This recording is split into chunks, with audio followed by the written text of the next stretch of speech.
الحمد لله نحمده ونستعينه ونستغفره ونؤمن به ونتوكل عليه ونعوذ بالله من شرور أنفسنا ومن سيئات أعمالنا من يهده الله فلا مضل له ومن يضلله فلا هادي له ونشهد أن لا إله إلا الله وحده لا شريك له ونشهد أن سيدنا وسندنا وحبيبنا ومولانا محمدا عبده ورسوله أما بعد قال الله تبارك وتعالى في القرآن المجيد والفرقان الحميد أعوذ بالله من الشيطان الرجيم بسم الله الرحمن الرحيم شهر رمضان الذي أنزل فيه القرآن وقال في موضع آخر إنا أنزلناه في ليلة القدر وما أدراك ما ليلة القدر ليلة القدر خير من ألف شهر تنزل الملائكة والروح فيها بإذن ربهم من كل أمر سلام هي حتى مطلع الفجر قال النبي صلى الله عليه وسلم الكيس من دان نفسه وعمل لما بعد الموت والعاجز من أتبع نفسه هواها وتمنى على الله صدق الله مولانا العظيم وصدق رسوله النبي الكريم نحن على ذلك من الشاهدين والشاكرين والحمد لله رب العالمين۔ معزز بزرگوں، عزیز ساتھیوں، رب کریم کا براہ فضل و اکرام ہے کہ اللہ تبارک و تعالیٰ نے ہم کو بڑی سعادتوں والی گھڑیوں سے گزار رہے ہیں، اور اس سے بڑی نعمت اللہ تبارک و تعالیٰ نے ہم کو صحت و تندرستی عطا فرمائی، اور کچھ کر گزرنے کی اور کچھ کام کرنے کی طاقت اللہ تعالیٰ نے ہم کو اختیار دیا۔ یہ بہت بڑی نعمت ہے، اس کی شکر گزاری ہم ادا نہیں کر سکتے۔ لیکن آج کی رات تلاش شب قدر کے متعلق ہے، تو ہمارا کیا فرض بنتا ہے اور ہم اس موقع سے کیا کرنا چاہیے۔ اللہ تبارک و تعالی کیا فرماتے ہیں اور نبی رحمت صلی اللہ علیہ وسلم کی تعلیمات کیا ہے، ہمیں اس موقع سے دیکھنا ہے اور اس پر عمل کرنا ہے، کیونکہ اگر ہمارے اندر عمل صالح کا جذبہ ہوگا تو بات سننے میں بھی مزہ آئے گا اور عمل کرنے میں بھی مزہ آئے گا، کیونکہ عمل سے زندگی بنتی ہے، تو زندگی ہمیں بنانا ہے۔ تو اللہ تبارک و تعالیٰ نے کلام پاک میں فرمایا شہر رمضان الذی انزل فیہ القرآن۔ جس طریقے سے اللہ تبارک و تعالیٰ نے دنوں کو جمعہ کے دن فضیلت بخشی، مہینوں کو رمضان کے مہینے کو فضیلت بخشی، اسی طریقے سے راتوں میں اللہ تبارک و تعالیٰ نے شب قدر کو بڑی فضیلت بخشی ہے۔ اب یہ فضیلت جو ملی ہے کس وجہ سے ملی ہے؟ وہ دو وجہ ہیں جس کو کلام پاک میں بیان کیا گیا ہے۔ اللہ تبارک و تعالیٰ فرماتے ہیں شہر رمضان الذی انزل فیہ القرآن، میں نے قرآن شریف کو ماہ رمضان مبارک میں نازل کیا۔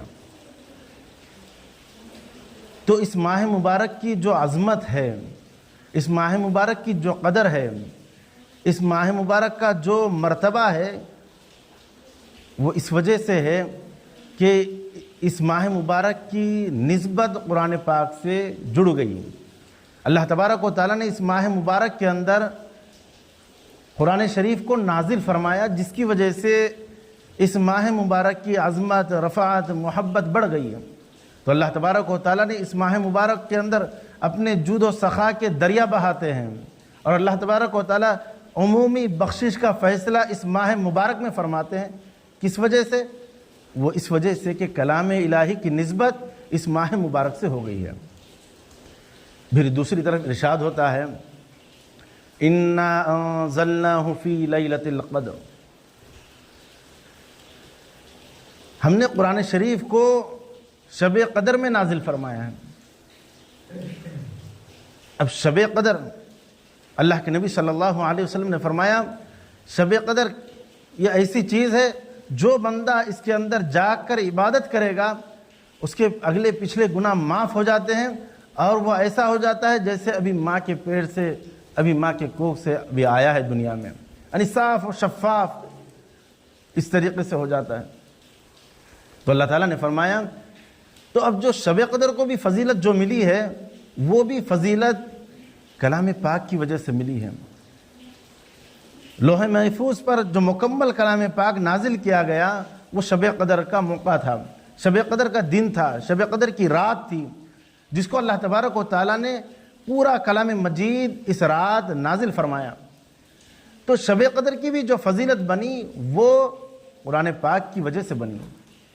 تو عزیزان گرامی، تو یہ قرآن کی جو نسبت ہے اس نسبت کی مثال ہم ایک اندازے سے لے سکتے ہیں کہ ہم کہیں جا رہے ہیں، کہیں سفر پر ہے، قیمتی کپڑا ہمارا جس کو ہم دستی کے طور پر استعمال کرتے ہیں یا رومال کے طور پر استعمال کرتے ہیں یا شال کے طور پر استعمال کرتے ہیں، بڑی مہنگی ہے، وہ جب ہمارے سے گر جاتی ہے، نیچے سڑک پر گر جاتی ہے یا کہیں گر جاتی ہے تو ہم اس کو اٹھاتے ہیں اور اس کو جھٹک کر پھر ہم استعمال کرتے ہیں، اپنے کندھے پر ڈال دیتے ہیں۔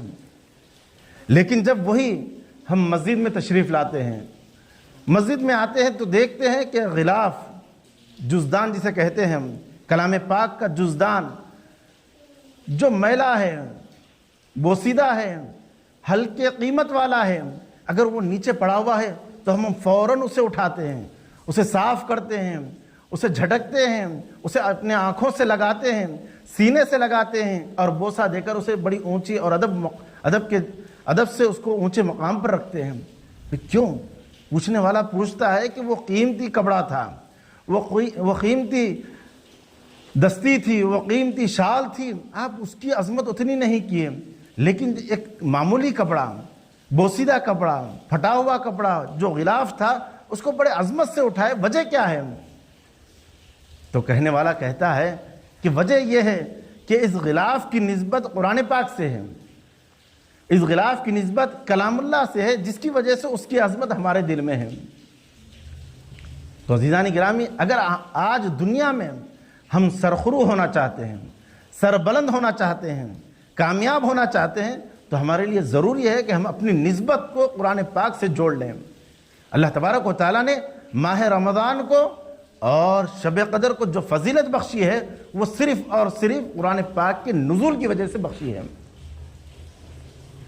تو ہم اگر کامیاب ہونا چاہتے ہیں تو ہمارے اعمال، ہمارا عقیدہ، ہمارے حرکات، ہمارے سکنات وہ ہونا چاہیے جو قرآن تعلیم دیتا ہے، جو نبی کی شریعت تعلیم دیتی ہے۔ اگر اس کے مطابق اگر ہمارا عمل ہو جائے تو عزیز ساتھیو، ہم دنیا کے بڑے ہی سرخرو آدمی کہلائیں گے، اور جو لامحدود زندگی ہے قیامت کی، جس پر ہمارا ایمان ہے، عقیدہ ہے، جس کے بغیر ہم مومن ہو نہیں سکتے، کہ اللہ کے پاس ہمیں حساب دینا ہے، وہاں اصل کامیابی ہماری، وہ اصل کامیابی ہے۔ دنیا میں یہ دنیا عارضی ہے، ہمیں ایک نہ ایک دن ہمیں چھوڑ کر جانا ہے۔ تو عزیز ساتھیو، یہ عارضی دنیا کے لیے ہم سب کچھ اس کو سمجھ بیٹھے ہیں۔ جس طریقے سے کنویں کا میڈک یہ سمجھتا ہے کہ پوری کائنات صرف یہ کنواں ہے، تو ہم بھی کنویں کے میڈک بنے ہیں کہ اس دنیا کو ہم سب کچھ سمجھ بیٹھے ہیں۔ اگر ہماری وابستگی کلام پاک سے ہو جائے، کلام پاک کی تعلیمات سے ہو جائے، احکامات قرآن سے ہو جائے، تو عزیزان گرامی ہم اس دنیا کو بالکل حقیر سمجھنے لگیں گے۔ اگر اللہ کے پاس اگر دنیا کی عظمت اور دنیا کی بڑائی اگر مچھر کے پر کے برابر بھی ہوگی تو عزیز ساتھیو، اس کا یعنی جو کفار ہے، مشرکین ہیں، ان کو ذرا برابر بھی اہمیت نہیں ہوتی۔ لیکن یہ دنیا سب کچھ نہیں ہے، یہ دنیا مومن کے لیے قید خانہ ہے اور کافر کے لیے جنت ہے۔ تو یہ ہمارے لیے یہ آزمائش کی جگہ ہے، ہم اس کو سب کچھ سمجھ کر اس کے اندر اپنی زندگی کو گنوا رہے ہیں۔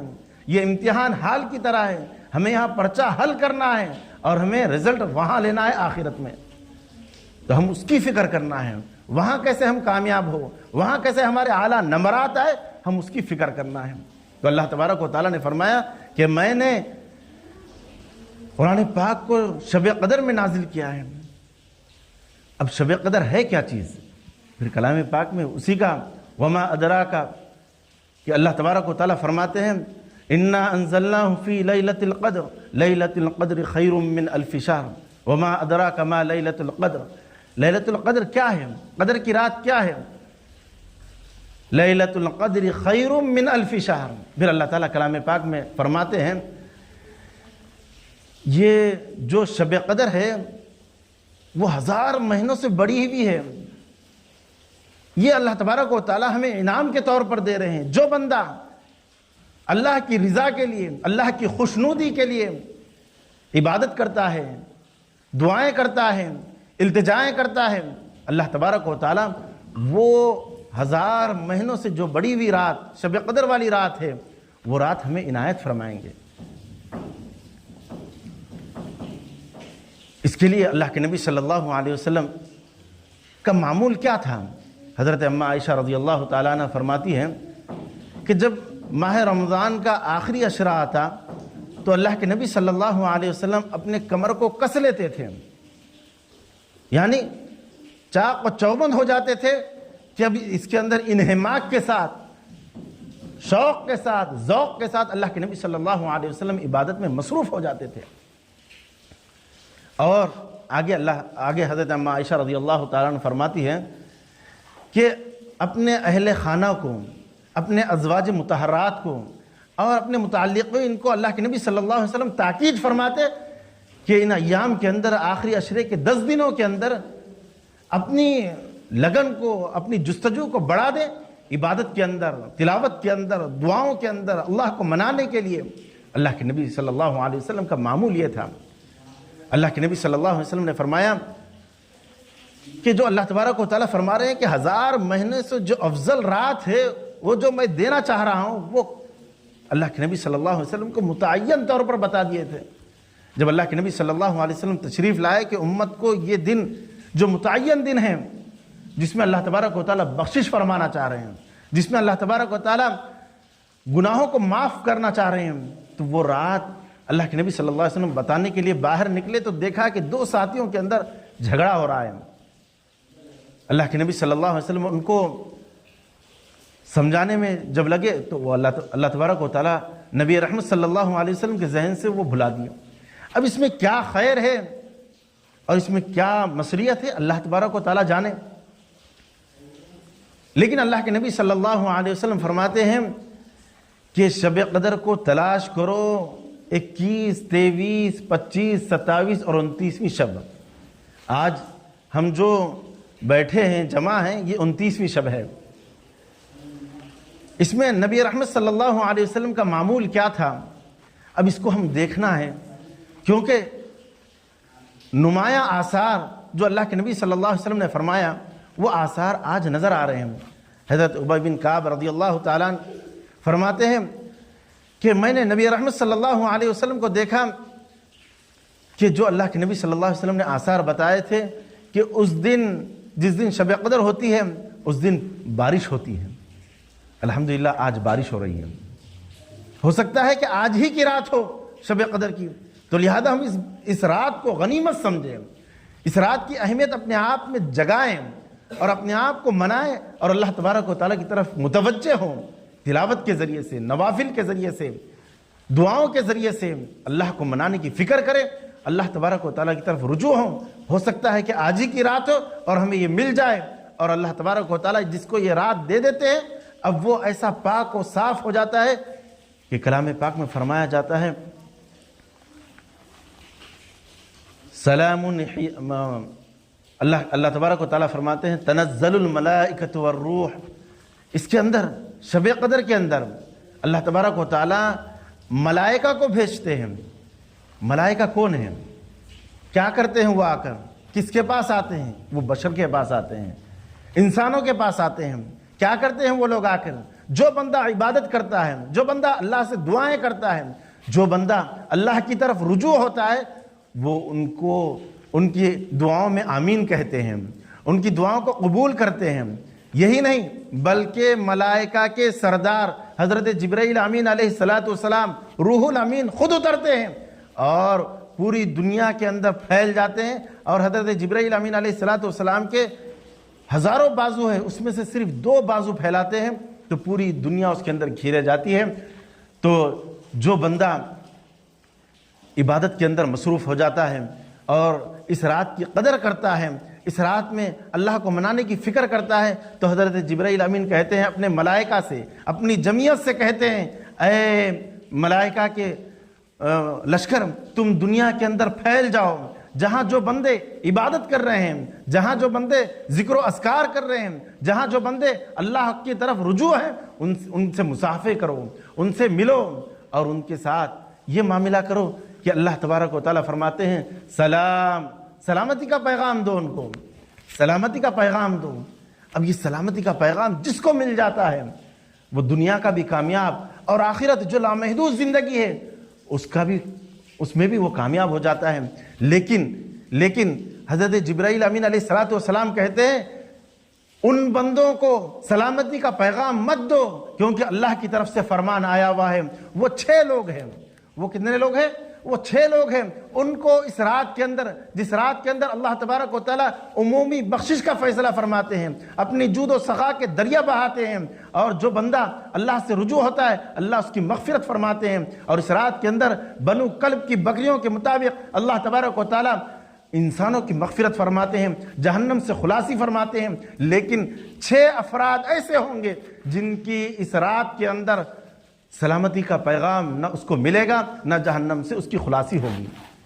نمبر 1 وہ شخص جو مشرک ہوگا، مشرک جو اللہ کے علاوہ کسی کو اپنا معبود سمجھے گا، اللہ کے علاوہ کسی کو مشکل کشا، حاجت روا سمجھے گا، اس کو اس رات کے اندر سلامتی کا پیغام ملنے والا نہیں ہے، سلامتی کا پیغام نہیں ملے گا، نہ ہی اس کو جہنم سے خلاصی ہوگی۔ اللہ کے نبی صلی اللہ علیہ وسلم فرماتے ہیں یہ آخری عشرہ اور طاق راتیں یہ وہ راتیں ہوں گی جس میں اللہ تبارک و تعالیٰ اتق من النار، یعنی جہنم سے خلاصی، جہنم سے آزادی کریں گے۔ لیکن جو مشرک ہوگا، جو شرک اعمال میں ملوث ہوگا، جو غیر اللہ کے سامنے اپنی پیشانی، اپنے ماتھے کو ٹیکے گا، اللہ تبارک و تعالیٰ اس کی مغفرت نہیں فرماتے، نہ اس کو سلامتی کا پیغام دیتے ہیں، نہیں دیتے۔ اور دوسرا وہ شخص جو والدین کا نافرمان ہے، والدین کا نافرمان ہے، جو ایسی خاص بخشش کی رات میں، مغفرت والی رات کے اندر اللہ تبارک و تعالیٰ ملائکہ کو کہتے ہیں کہ رک جاؤ، سلامتی کا پیغام اس کو مت دو، جو والدین کا نافرمان ہے، جس کے والدین اس سے ناراض ہے، اس کو سلامتی کا پیغام مت دو۔ آج ہم اپنے سینے پر ہاتھ رکھ کر دیکھیں کہ میرے والدین جو گزر چکے ہم ان کو کتنا ستائیں، یہ باحیات ہے ہم ان کو کتنا پریشان کر رہے ہیں۔ آج والدین جو ڈپریشن کا شکار ہے، آج جو والدین بی پی شوگر کا شکار ہے، کس وجہ سے ہے؟ حالانکہ ان کی روٹین تو پہلے سے ہے، اپنی جوانی سے ہی وہ خدمت کر رہے ہیں، محنت کر رہے ہیں، مزدوری کر رہے ہیں، وہ کام پہ تو اپنی برابر لگے ہیں، وہ کما رہے ہیں، لا رہے ہیں، اپنا گھر چلا رہے ہیں۔ لیکن جب بچہ جوان ہو جاتا ہے، بڑا ہو جاتا ہے، جب وہ اپنے پاؤں پر کھڑے ہو جاتا ہے، جب اس کے اندر جوانی آ جاتی ہے، تو وہ کسی کے قابو میں نہیں آتا، نہ اپنے والدین کے قابو میں آتا ہے، نہ ان کی بات سنتا ہے۔ اب والدین پریشان، اب بچے کے انتظار میں، بچہ رات کے 2 بجے تک غائب ہے، بچہ سیل فون لے لیا تو PUBG میں مصروف ہے، گاڑی لے لیا تو دوستوں کے ساتھ بڑے ہی کروفر کے ساتھ نکل رہا ہے وہ، اور غیر ضروری دوستانہ تعلقات بڑھا کر، اور اس کے اندر ایسا ملوث ہے کہ کیا کیا کام کر رہے ہیں، نشیلی عادتوں کے اندر ملوث ہے، غیر ضروری چیزوں کے اندر ملوث ہے۔ اب والدین پریشان ہیں، ہمارا بچہ آئے گا تو ہم کھانا کھائیں گے۔ بڑی مشکل سے باپ آیا، محنت کر کر، مزدوری کر کر، اب بچے کا انتظار کر رہا ہے۔ اب بچہ دیکھے کہ رات کے 10 بج گئے، 11 بج گئے، آنے کا پتہ نہیں۔ اب باپ انتظار میں ہے کہ میں سودا لایا ہوں، ترکاری لایا ہوں، سالن پکا ہے، اب کھانا نکلے ہوا ہے، کھائیں گے اطمینان سے، لیکن اب بچہ گھر میں نہیں۔ اللہ کے نبی صلی اللہ علیہ وسلم فرماتے ہیں رضا الربی فی رضا الوالدی سخط الربی فی سخط الوالدی، بندے سے اللہ تبارک و تعالیٰ اس وقت خوش ہوتا ہے جس وقت کہ اس کے والدین اس سے خوش ہو۔ اللہ اکبر، کتنی بڑی بات ہے۔ اور آگے اللہ کے نبی صلی اللہ علیہ وسلم فرماتے ہیں کہ اللہ اس بندے سے ناراض ہوتا ہے جس بندے کے والدین جس سے ناراض ہو، یعنی جس کے والدین ناراض ہے تو گویا کہ اللہ اس سے ناراض ہے۔ جب اللہ ناراض ہے تو پھر اندازہ لگائیے سلامتی کا پیغام ملے گا؟ بتائیے ملے گا؟ نہیں ملے گا۔ آج دیکھیں، اپنا جائزہ لیں، اپنے سینے پر ہاتھ رکھ کر سوچیں کہ میرے والدین مجھ سے کتنے پریشان ہیں، میرے والدین، ہم اپنے والدین کی کتنی نافرمانی کر رہے ہیں، کتنے ناراض ہیں۔ جب والدین ناراض ہوں گے تو پھر اللہ راضی ہونے والا نہیں ہے۔ اور تیسرا، شراب پینے والا، شراب کا عادی، جو اس مقدس رات کے اندر محروم القسمت ہوگا، جس کو سلامتی کا پیغام ملنے والا نہیں۔ اللہ کے نبی صلی اللہ علیہ وسلم فرماتے ہیں الخمر جماع الاسم، شراب تمام برائیوں کی جڑ ہے۔ جو شراب پیتا ہے اس کو اپنا ٹھکانہ معلوم نہیں، وہ کیا کہہ رہا ہے اس کو پتا نہیں، نہ اس کو ماں اور بیوی میں کوئی تمیز نہیں، نہ اپنی اولاد، اپنے دوستوں میں کوئی تمیز نہیں، کیا اپنی زبان سے نکال رہا ہے اس کو کوئی خبر نہیں۔ بچ جائیں، رک جائیں ان چیزوں سے، ان اعمال سے، کیونکہ یہ ایسی مقدس رات، ایسی متبرک رات، اللہ تبارک و تعالی دنیاوی آسمان کے پاس آ جاتے ہیں اور دریا بہاتے ہوئے فرماتے ہیں اے میرے بندے مجھ سے مانگ، میں تجھے دینا چاہتا ہوں، تو مجھ سے معافی طلب کر، میں تجھ کو معاف کرنا چاہتا ہوں۔ حضرت موسیٰ علیہ السلام کلیم اللہ ہیں، اللہ سے خود باتیں کرنے والے ہیں، اللہ سے بات کر رہے ہیں، کلام کر رہے ہیں، فرما رہے ہیں اے باری تعالیٰ ایسا بھی کوئی ہے جو ڈائریکٹ آپ سے بات کریں جس طریقے سے میں بات کرتا ہوں۔ اللہ تبارک و تعالیٰ فرماتے ہیں، مخاطب ہوتے ہیں اے موسیٰ آپ کی اولاد میں ایک امت آنے والی ہے، آپ کی اولاد میں ایک نبی آنے والے ہیں محمد الرسول اللہ، اس کی امت وہ ایسی ہوگی اگر وہ روزہ رکھے گی اور مجھ سے دعائیں کرے گی تو میں آسمان دنیا پر آ جاتا ہوں اور بغیر پردے کے میں بات کرتا ہوں۔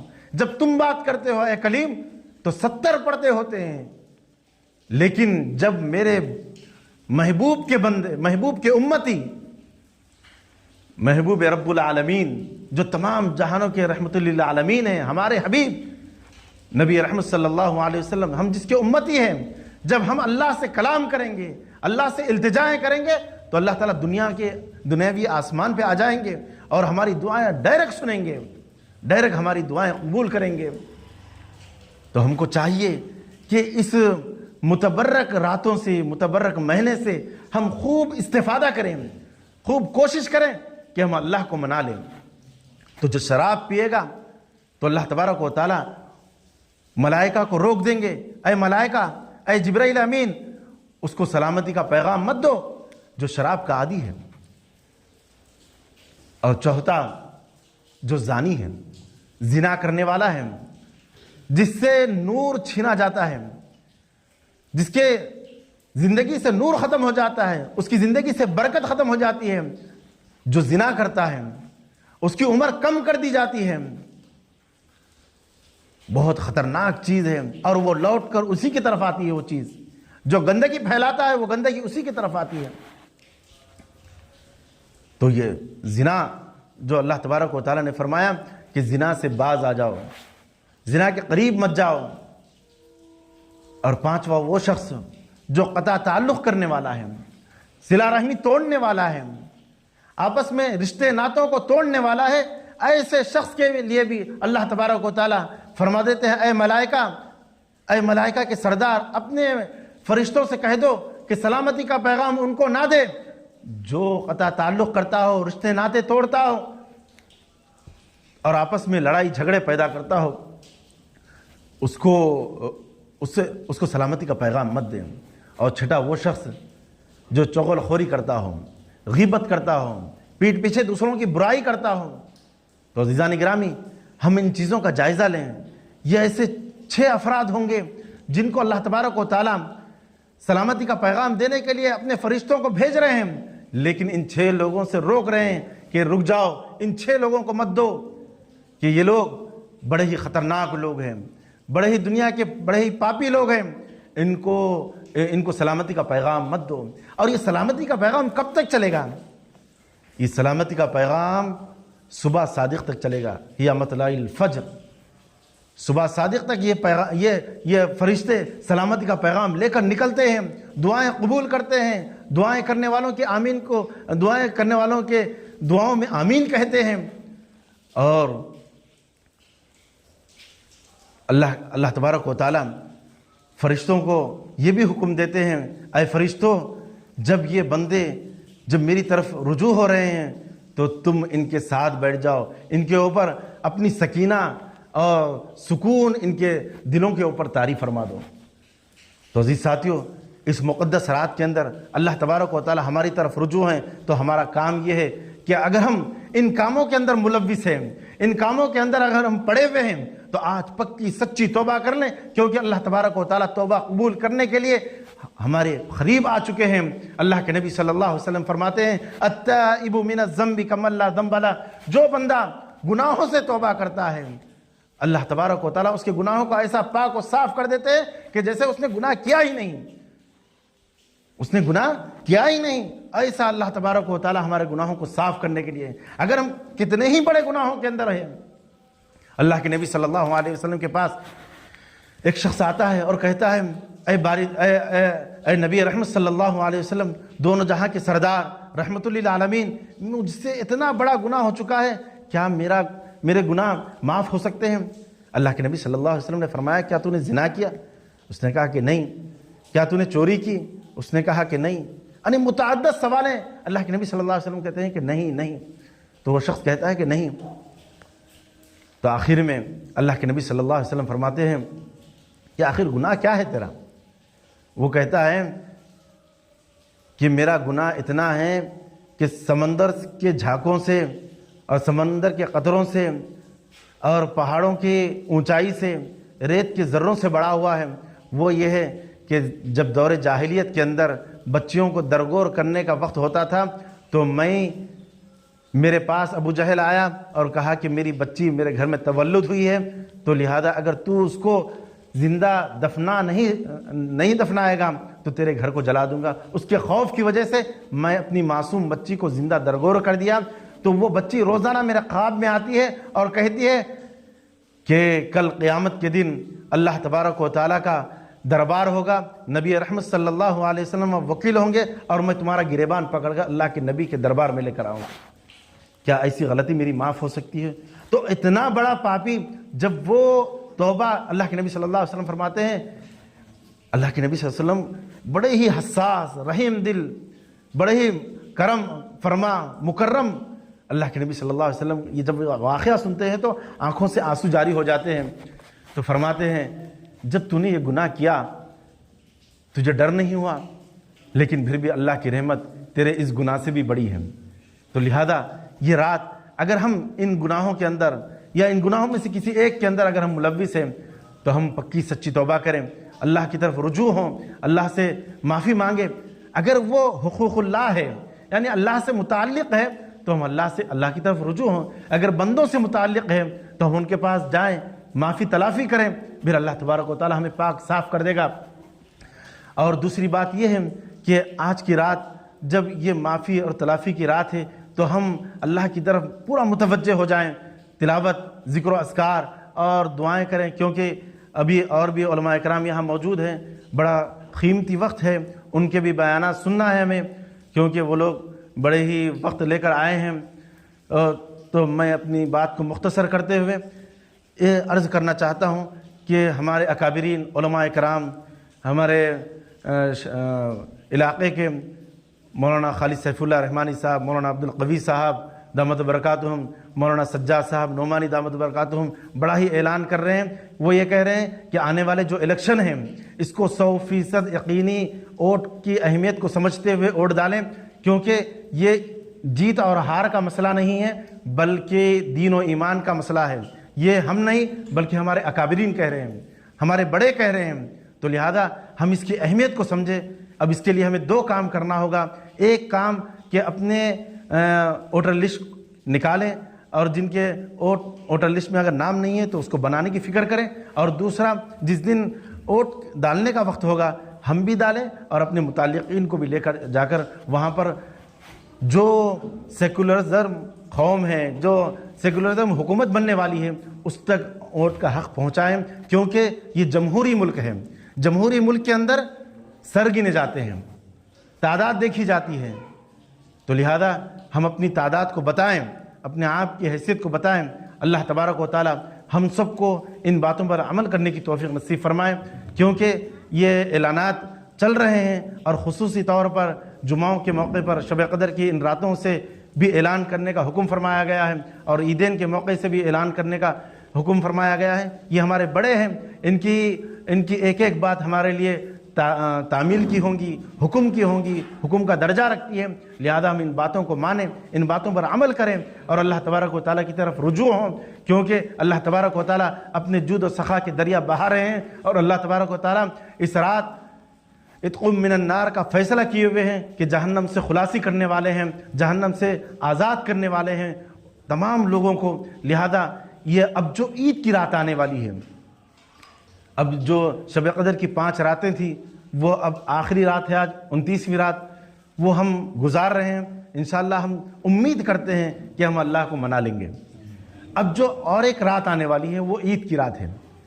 عید کی رات کے اندر اللہ تبارک و تعالیٰ جتنا ماہ سیام کے اندر، ماہ رمضان کے اندر جتنے لوگوں کی بخشش فرمائے ہیں، اتنا اس رات کے اندر اللہ تبارک و تعالیٰ بخشش فرمانے والے ہیں۔ لیکن ہمارا معمول کیا ہوتا ہے، ہم دیکھیں کبھی، ہم اپنا جائزہ لیے، جیسے ہی چاند نکلتا ہے ہمارے حالات بدل جاتے ہیں، ہمارے اندر تغیر آ جاتا ہے، ہمارا حلیہ چینج ہو جاتا ہے۔ ہم خود مشاہدہ کیے ہیں، دیکھ رہے ہیں کہ اب بس عید کا چاند نکلا، بس اپنے حلیہ کو چینج کرنے کے لیے حجام شاپ پر چلے جا رہے ہیں، نائی کے پاس جا رہے ہیں، اپنے جو سنت کے مطابق جو ہم نے داڑھی رکھی تھی ماہ رمضان کے اندر، بالکل پیارا اور خوبصورت چہرہ دکھ رہا تھا، اب اس کو ہم منڈانے جا رہے ہیں۔ اللہ کے نبی صلی اللہ علیہ وسلم کے سینے پر ہم اس طرح چلانے جا رہے ہیں۔ کتنی بری بات ہے میرے بھائیوں۔ اللہ تبارک و تعالیٰ نے فرمایا کہ تمہاری کامیابی نبی کی شریعت اور نبی کی سنت میں ہے، اگر تم کامیاب ہونا چاہتے ہو تو نبی کی ایک ایک سنت کو پکڑ لو۔ صحابہ کرام رضی اللہ تعالیٰ علیہ مجمعین کی زندگی کو دیکھو، جب صحابہ ایمان نہیں لائے تو ان کے حالات کیا تھے؟ ایسے اجڑ قسم کے لوگ تھے کہ ان کے اوپر کوئی حکومت کرنا نہیں چاہتا تھا۔ حضرت عمر فاروق جو پون دنیا کے بادشاہ تھے، وہ خود فرماتے ہیں کہ میرا عالم یہ تھا ایمان لانے سے پہلے کہ جب میں اونٹ اور بکری لے کر نکلتا اور جب گھر جانور کو لے کر آتا تو میرے باپ مجھے ڈانٹتے کہ تجھے جیسے صبح تو بکری اور جانور لے کر گیا تھا ویسے ہی بھوکے جانور کو لے کر آیا، تو اپنی زندگی کیسے گزارے گا، تو اپنے بیوی بچوں کا کیسے خیال رکھے گا۔ دیکھیے یہ عالم ہے ایمان سے پہلے۔ اور جب لوگ یعنی دور جاہلیت میں جب کسی بات پر اڑ جاتے تو وہ 40 سال تک لڑائی چلتی تھی ان کی، اور کس بات پر؟ اپنے اولاد کو وہ لوگ بول کر وصیت کر مرتے کہ فلاں خاندان سے فلاں شخص سے اپنی لڑائی چل رہی ہے، لہذا وہ لڑائی کو جاری رکھنا۔ کس وجہ سے؟ وجہ کیا ہے؟ وجہ کوئی بہت بڑی نہیں، وجہ کیا ہے؟ اس کا اونٹ ہمارے اونٹ سے پہلے پانی پی لیا تھا، جس کی وجہ سے لڑائی چل رہی ہے، 40 سال گزر گئے۔ تو ایسی خطرناک قوم تھی، لیکن جب نبی رحمت صلی اللہ علیہ وسلم ان کی نسبت قرآن سے کر دیے، شریعت سے کر دیے، دین سے کر دیے، اور جب وہ نبی رحمت صلی اللہ علیہ وسلم کے ہاتھ پر بیعت ہو گئے تو پھر ان کا رویہ دیکھیے کہ وہ مختصر تھے لیکن پوری دنیا پر چھا گئے، پوری دنیا پر چھا گئے، پوری دنیا پر ان کا ڈنکا چلنے لگا۔ آج بھی حضرت عمر فاروق، حضرت عثمان غنی اور حضرت ابوبکر صدیق کا نام لے کر بڑی بڑی حکومتیں کانپ جاتی ہیں۔ قیصر و کسریٰ جو اس زمانے کے سپر پاور طاقتیں تھیں، وہاں پر لرزہ آ جاتا تھا صرف حضرت عمر کا نام لے کر۔ اور وہ کتنے تھے؟ نبی رحمت صلی اللہ علیہ وسلم کے وصال کے وقت صرف 1.25 لاکھ صحابہ تھے، اور وہ جب دنیا میں پھیلے تو کس وجہ سے پھیلے؟ اور پوری دنیا کے اندر جو ایمان اور اسلام پھیلا، کیا تلوار کی زور پر پھیلا؟ نہیں، بلکہ ان کے ایمان اور ان کے سخاوت اور ان کی دریا دلی کی وجہ سے ایمان پھیلا۔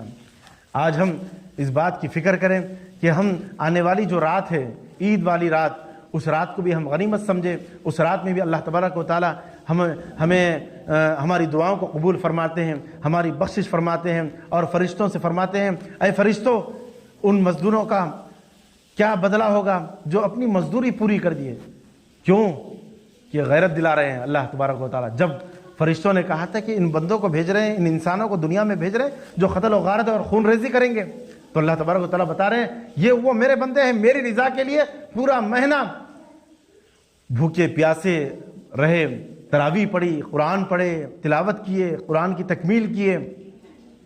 تو اب یہ بندے اب میرے طرف آ رہے ہیں، عید کے موقع سے میری طرف رجوع ہو رہے ہیں، تو ان کا بدلہ کیا ہے؟ تو خود فرشتے فرماتے ہیں جو مزدوری پوری کر لے تو ان کو پوری مزدوری دے دی جائے.